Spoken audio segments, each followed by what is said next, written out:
That is peak indoor soccer right there. And so fair play to him for translating that time in Montreal indoor leagues to now the national team. Miljevic, he's the one for me. It's I go.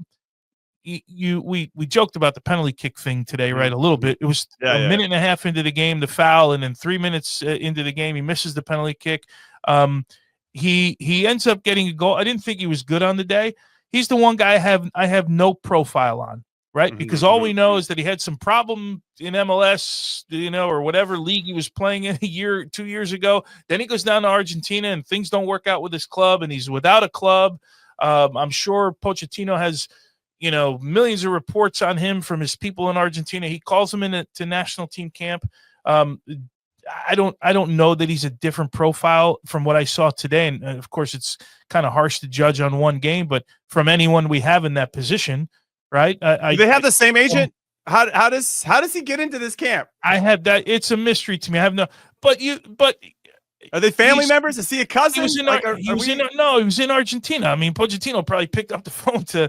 I know he did play. He did play at Newell's, which is right to 10 guys and go, hey, give me something on the guy, right? Like give me, and he heard enough to call him into a camp.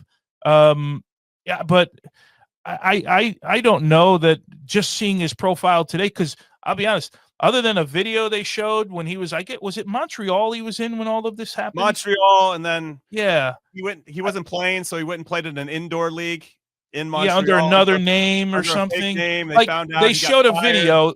They showed a video back then, and that was the first video I've ever seen of him. And then I didn't know where he went. And then today's the next time I saw him. So it might be a little bit unfair for me to judge him, but I didn't see from his movements, from an athleticism standpoint, like it's anything different than what we have. And a guy like him in that position, especially with the way Pochettino played with the first group when he had the two guys, Christian coming in and being underneath, like that's a tough spot to break in this group. But what's interesting is when it was clear we were making subs, our first subs of the game, there were 4 of our guys on the sideline and the ball never went out. And when you're a field player, like, I bet I'm getting the hook, right? And then all of a sudden, Miljevic, he was kind of quiet, right? Didn't really show up all that much. It's like he was playing indoor for the national team. When you're playing indoor and one of your buddies is calling you off and you're like, I'm still going, I'm going to still go. You don't want to look. But then all of a sudden you pick up, you kind of inherently know I got to pick it up here because I'm going to get yanked.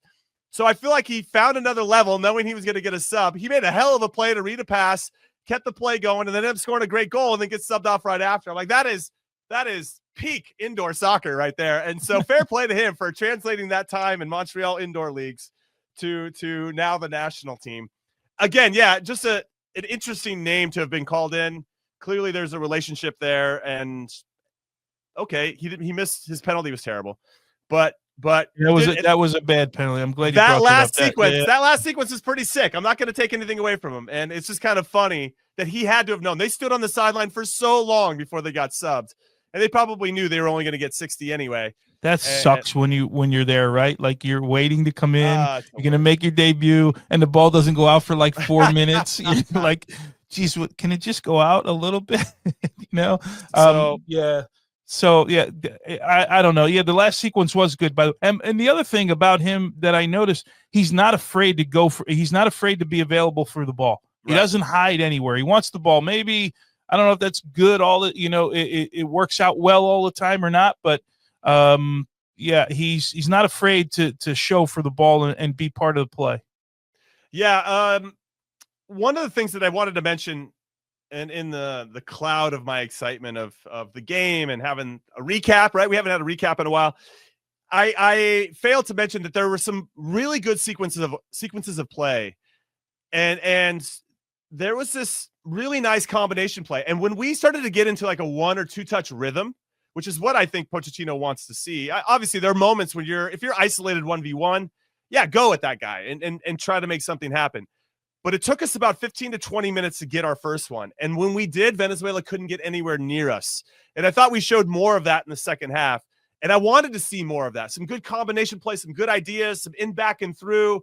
okay, if it's tight in the middle, can we get it out wide? That decision-making started to happen a little bit sooner. Now, we have to take the opponent into consideration. Those guys didn't look anywhere near as organized as we did. As they got tired, the spaces got more and more open, and we exploited those spaces. So it's, it's going to be harder to evaluate the guys without maybe the same type of pressure on them. But there was still some ideas that I saw from the group. There was some clear, get it back, let's play here. And that pumps me up because I thought it really lent itself to, if I'm Pochettino, the coaching staff, I'm like, look at these.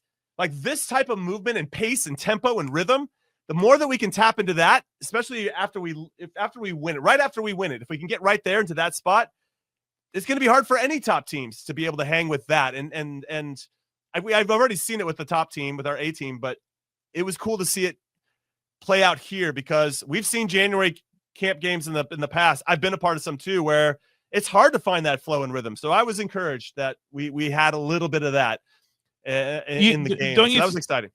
Sorry, Jim, don't you think that you get the idea that like this is how Pochettino trains them every day? I mean, we see like little clips on on social media that they put out, and everything is about playing really fast and getting into good spots and train like you play, right? And it seems like Pochettino, we keep hearing, we keep getting these subtle little clips from players about the intensity of the trainings, and we've gotten it from day one. So you're getting an idea of look, he's got principles, and you're going to play by those principles. And not everybody, and not every manager in the world wants to play at 100 miles an hour. It's not how everybody wants to play. Right. This is how he wants to play, and hopefully it suits the group, and I think it will when they get everybody together. I love these January camps. I love seeing you do. I know you do. You clearly have a history with the January camp. Quite honestly, I have a little bit of a history with the January camp because I don't think I would have made the 2002 team if I didn't come into January camp as fit as I was and as hungry as I was under Bruce. Now, I had already played in 2 World Cups and I already missed one, so it's a little different scenario. He's flexing on us, everybody. No. Sorry if you thought that, but I'm saying like it's different. Look, Tim Reams in January camp, right? Like he's going to try and make a team. I don't know that he's a lock for 2026, but I love seeing these young players come through. The ones that have been privileged to put on a national team jersey, you always remember the first time you wore the jersey. Like it's something that will never happen again. Your first game, it never happens again for the rest of your life. So look, I do hope, Jimmy, that the opponent, that Costa Rica, is better. I'm thinking they're going to be better than Venezuela was with the group of players that they have. And they have a new manager, El Piojo's there now, so I'd imagine they all want to impress in that camp. So let's hope, because the opponent wasn't great today, but it did serve as an exercise for our guys.